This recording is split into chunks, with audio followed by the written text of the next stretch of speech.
This is a chunk, a 16 by 16 grid that covers the entire world of Minecraft. Normally you can walk around any chunk as much as you want, however in this video each chunk is locked. If I'm going to want to explore the world, then I'm going to have to buy each and every individual chunk, and I'm going to need to do that if I'm wanting to survive 100 days in this world. I'm going to spend a lot. Hey, if you're going to enjoy the video, then please consider giving it a like, and if you enjoy content like this, then please consider subscribing. 200k by the end of the year is still possible, and I'd love to get there. Right, let's do this. Welcome to something that I'm fairly confident no one has ever done before. If you can't tell by the giant blue walls or the title, this is a data pack called Chunklock. Chunklock is pretty simple. Basically, I unlocked this chunk. However, as you could tell around me, it looks like I can do something with these walls. So if hypothetically I'm to pick up one piece of dirt, I go over to this wall right here and throw it at the wall, I have just bought myself a new chunk, and now I can go to this chunk and I can do the same thing. Now the good news about this is that it's only stuff that's inside the chunk. So for example, I wouldn't be asked to get a diamond block from this spot because it wouldn't be possible for me to do. But I can keep going, and there's something new. It looks like I can get myself a cherry tree wood.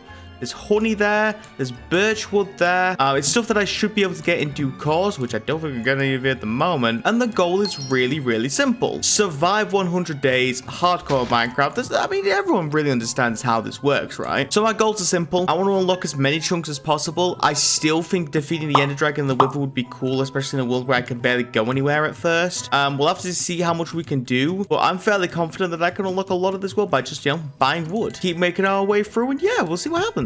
So, let's get to work. A lot of the original chunks around me were relatively easy to unlock, mainly just dirt or some kind of wood that I already have. I was able to get over here to the cherry trees. Then there was also a broken nether portal over here that had some good starter food, if I do say so myself. But as the night grew near and, well, the chunks were getting harder to unlock, I decided that it was time for me to go caving. There was a little bit of a problem though. Not only are the surface chunks locked, but of course the cave chunks are locked as well, so I couldn't really go that far down. So let's just go ahead and hunt some spiders instead to get myself some wool. It was a little bit of a pain, as you can probably see, but as the sun rose to day 2, I only had 5 string in total. I was able to unlock a couple more chunks now, which did actually give me access to a single sheep. If I'm able to shear this sheep, then I should be able to make myself a bed relatively easily. However, more importantly, I actually found myself a spawner over here. Why do I hear arrows flying? What is that noise? What are you two doing? Also, why is this skeleton's bow invisible? Ow! This spawner did get me an extra 10 string, by the way, so I was able to make the bed without the shears. And after unlocking this deep slate cave entrance, I actually got myself a little bit of iron. There was also a spider in here, which got me 2 more strings, so I could definitely get enough for not only a bed, but for a couple of extra things if I want them. And I was able to make myself a bed as the night was beginning to fall. I also made it yellow because, you know, why not? Now, on day 3, I did notice that one of the golden hoes that I got from the broken portal actually had Fortune 1 on it. And I was able to get a potato from a zombie, so I believe by breaking the potatoes with the Fortune 1 hoe, it should give me more potatoes. At this point, I wasn't necessarily sure that I was correct, but I'm going to pretend that I am. The main point is I had a decent amount of food at this point. Whilst I am cooking those potatoes, I'll quickly grab myself some wood. And whilst getting that wood, I actually found myself a second sheep. The only mild inconvenience of it is that both of the sheep are the opposite sides of the world that I have unlocked at this point, so it did take a minute for me to actually be able to get both of them sheep into a single pen. It didn't help that the second sheep was basically a pro hide and seek player. Like, seriously, I had no idea where he went, and then he just showed up. Anyway, I was able to breed them and then jump back into bed. Things were definitely harder to unlock on day 4. I now have to get food of animals that I don't have access to yet. At least at this point, I was able to access myself some water. So if you may be wondering why water is so important, and the really simple answer is I actually wanted to check out the Nether. I just need to break this piece of crying obsidian. Come on. Alright, just don't mess up the placement and Haven. How? So my theory was pretty simple. If the overworld is going to be chunklocked, I wonder if the Nether was. And the simple answer was yes, it was absolutely chunklocked, and I do realize now that this is probably going to suck. So on day 5, I quickly grabbed myself some water to water the crops. I did want to make an unlimited water supply, and unfortunately the water was again at the other side of the chunk, so it was a little bit of a pain to have to run all the way back to get some water, to run all the way back, but hey, we got it done. Now I just gotta get all of the wheat seeds. Again, I wasn't 100% sure whether the Fortune 1 was actually helping. That being said, watching the footage back, I'm pretty sure that I got 2 seeds from this one grass, so I think it does help after all. After that, I set up about as big as a farm farm as I possibly could. Give it a little bit of time and I'm going to be eating so good. And on day 6, I got back to chopping myself some oak wood down. I do need it for a couple more unlocks. Then I went around the wood just to see what else I needed. It still was mainly just animal meat or birch wood at this point, which is definitely going to be a bit of a pain. There was also a couple of bee things, so I'll just quickly grab some honeycombs. And oh, I forgot that was a thing. So on day 7, I wanted to get myself some iron, and so I began to dig down again. It was at this point that I reconfirmed that caving in this world is definitely going to be a little bit of a pain. As I've already mentioned, I can only go as far as the chunks that I've unlocked, and thus far I've barely unlocked anything in this world, so it is going to be a pain. I also really struggled to find myself a cave here. I was able to get myself a little bit of coal, which is nice, but after digging around for the entire day, I just wasn't able to find anything. And so I realized the best way to cave on day 8 is basically to just unlock as many chunks around me as I possibly could. Getting some done definitely wasn't an issue. However, most of the chunks that I kept getting just kept having beef, which I'm yet to have a cow spawn, so obviously I wasn't able to unlock those. I was able to free up a service cave, which alongside having some deadly skeletons also had a little bit of iron, which, listen, it's a start, at least at this point, okay? On day 9, I actually had crops. Isn't that nice? I then went back to unlocking a couple more chunks. I was also able to get myself some sugarcane this day, which was fantastic. And would you look at that? There's some cows over here. Ironically, to get to the cow, I need beef. Yeah, I know. It also turned out at this point there was a couple of fish chunks, so I am going to need to get myself a fishing rod. The problem is I only had one string left over from all the early days, so I did have to quickly fix my food situation, and then I waited until the night where I got myself a single piece of string from the spider. It really wasn't an issue, to be fair. And though I was woken up on day 10 to a burning saurian, which admittedly wasn't a problem, I went to fish,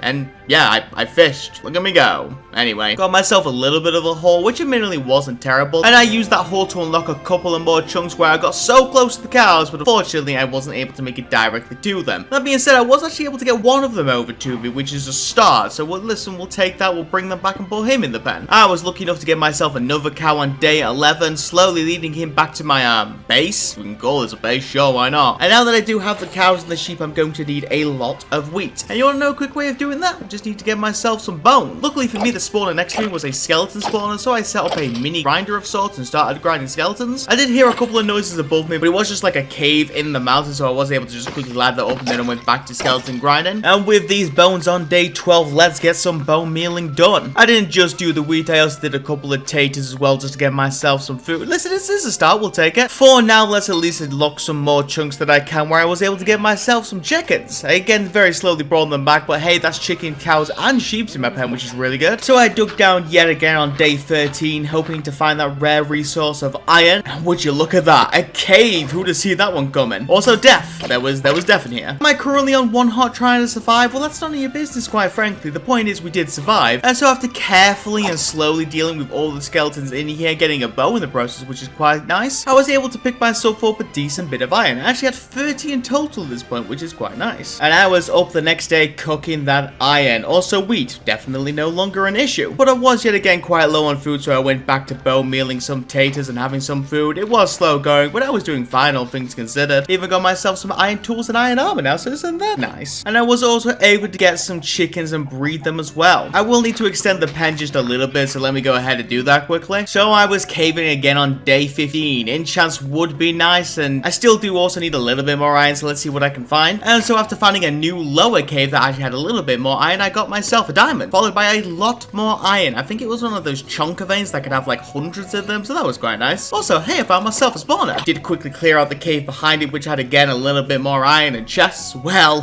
they had some melon seeds. Also, I'm fairly confident that since the new updates have come in, they've increased the chance of getting enchanted books, because this is like the second or third book I've found so far. Not like any of them be good, but it's just worth me mentioning. On day 16, and of course, I got the melon seeds planted. And then I got back to work, moving towards the forest that was nearby. The biggest issue I still kept having was I still needed birch wood, and would you believe I still didn't have it? Again, to get to this particular birch tree, I need birch. It just slaps you in the face of irony. Took a couple of extra chunks to unlock, but I was actually able to get myself the birch tree. I was able to get the wood, and I'm definitely going to plant all the birch seed traplings I could, because oh boy, do I need a lot of it. And with those saplings planted on day 17, I got to work basically removing as many chunk locks that was locked by birch. Once I had that done, I started breeding the animals, where the fun up came. It was honestly one of the easiest days in Minecraft I think I've ever done. But I went back to clearing up more chunks on day 18. I got to the big 100 this day, so that's nice. I began noticing that a lot of the chunks now are asking for chicken or pork, which is definitely going to be a bit of a problem. Though I do have chickens, it is going to be slow to breed breed them. And I have no way to breed pigs, so the few pigs that I have, I could definitely get the pork, but I am going to have very limited supply of doing that. Like I say though, at least we could breed the chickens. That'll sort out that one at least. And so after getting myself some more potatoes on day 19, I went back underground where I ended up strip mining. I got myself into a nice little cave, which also had a mineshaft in, which was quite nice. Also some diamonds. I can't get all of them sadly because this one's blocked up by honey of all things, but I will still be able to search the rest of the mineshaft and see what I can find. At some point it did turn to day 20, not like it really mattered because whilst I was searching the mineshaft, I found absolutely nothing. It was either just paths that led absolutely nowhere or paths that was blocked by more Chunklock, so sadly there really wasn't much more for me today. You'd think on day 22 with all these farms that I'd actually have food. You'd be wrong. Well, it was back to the skeleton grind. At least we could fix our food problem for the time being at least. I went back caving on day 23. Found myself a brand new cave with actually new ore. Shocking, I know. Diamonds. 9 diamonds. Who would have seen that one coming? I can now mine myself a little bit of obsidian. Now, why I got enough obsidian for another nether portal, I'll never know. I have had a nether portal up top for days now, but I got it nevertheless. Maybe I'll need it for a future chunk. And on day 24, it will sadly cost me quick charge free. Such a sacrifice, I know, but I was able to make myself an enchanting table. Lapis.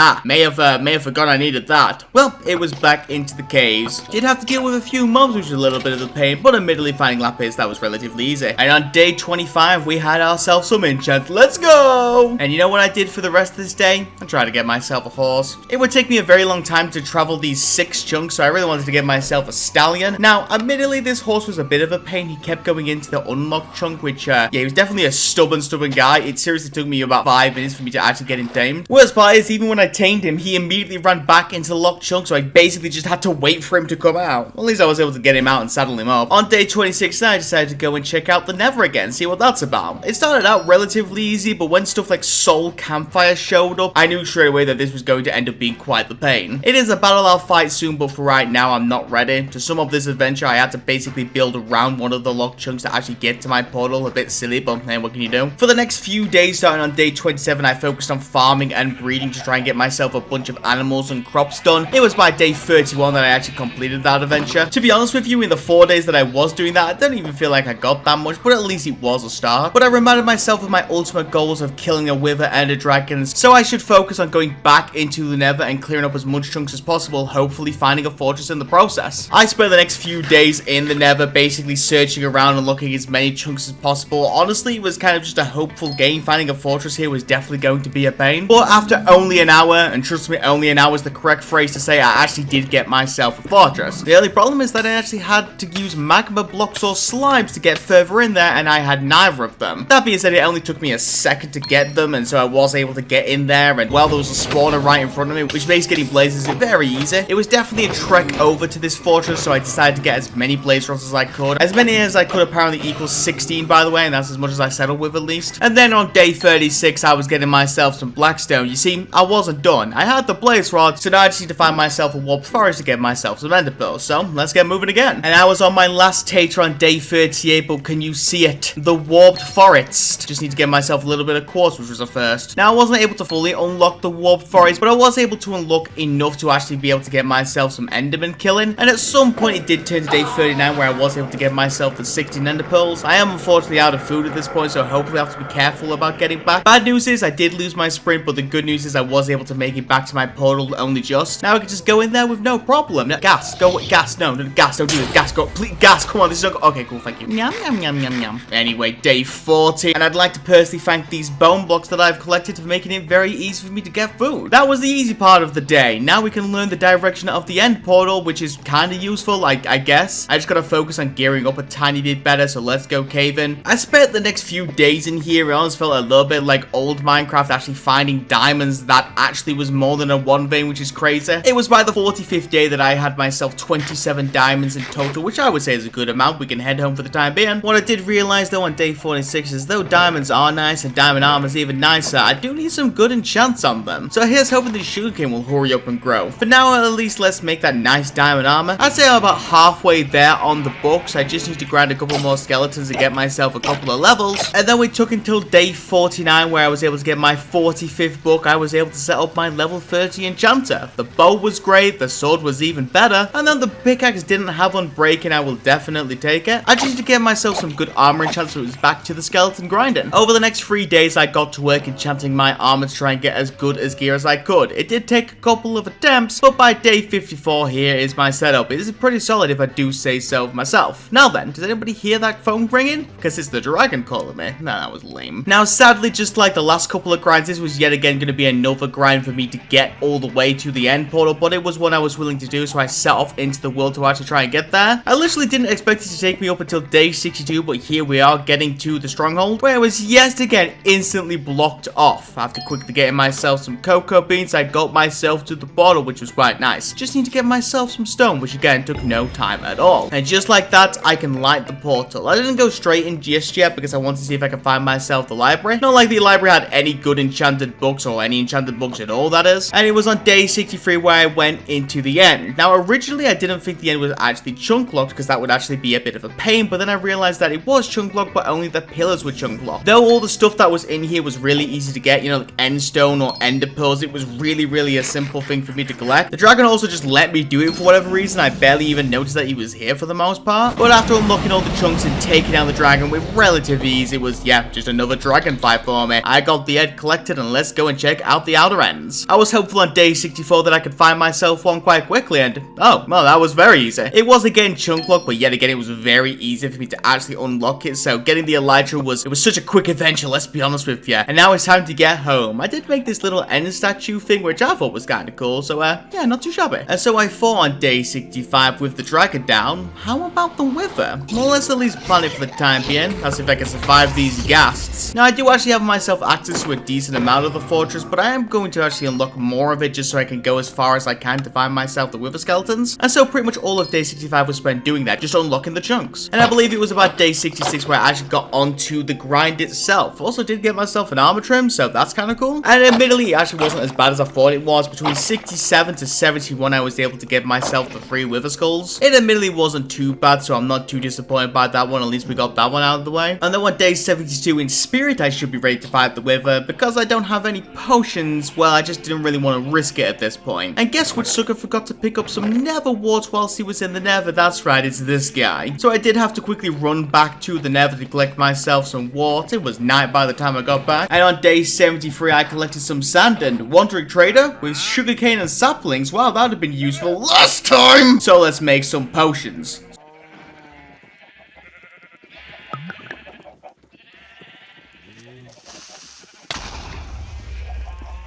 Son of a... I had to fix it, and then I got the potions made. And on day 74, well, let's do this. Thanks to the potions, it actually wasn't too bad. I was able to hold my own quite nicely and take him out. Wandering Trader's still hanging out, by the way. Just thought I'd mention it. Now, we got to make ourselves a beacon. And on day 75, what's a beacon without a full beacon block? So, let's go and get ourselves all the iron we can get. To get enough full iron for a beacon, I need 164 blocks, or about 23 stacks of iron. So, let's get mining as much as we possibly can. Hopefully find ourselves some new caves with some new iron. The update on day 80 was I was mostly done. I had about 20 stacks of iron, so I still need a couple more to go. And it only took until day 82 for me to get the last couple of stacks. Let's get going. Day 83 and I started cooking all the irons I could. I made as many furnaces as I possibly could, and now it is just a waiting game. And it was on day 84 with all of the iron cooked, I was able to make myself the full beacon. I even made it look a little bit better so it's not just floating in the sky, and yeah, got myself a full beacon, which I think is definitely a celebration in this world. The one last thing I want to do on day 85 was, well, first things first, let's dupe the trimmings. Let's go netherite mining. Getting full netherite in this world I think would be a fantastic achievement, considering that I had next to nothing at the start of it, and it didn't take too long, only until day 91 for me to get the 24th piece needed. However, a huge mistake that I actually made, I can't make full netherite without a netherite upgrade, and I haven't found a bastion this entire time. And so I went back into the nether, hopefully trying to find myself a bastion, but spoiler alert, didn't work out. I ended up spending so many days in here looking for a bastion, but I just wasn't able to find one. I ended up giving up and returning on day 99. It was pretty much a waste of time, all things considered, but I wasn't going to waste the netherite and the trimming, so at least I was able to use the netherite for something, even if it was technically a waste. But I was able to sleep, where I successfully survived to day 100. Hey everybody, thank you yet again for watching. I don't usually do these kind of outros, and to be honest, it's a little bit unscripted, so bear with me. Just want to remind everybody that I'm still trying to hit 200k by the end of the year, so if you could potentially consider subscribing, or even just like the video, that'd be cool. I also want to let everybody know that I have been consistently streaming on Twitch, twitch.tv/Havenland, if you want to come and check it out. And finally, if you do want to be part of any kind of community that I do have a Discord, which will be down in the description as well. Feel free to do any of the things. If not, then I just hope you enjoyed the video nevertheless.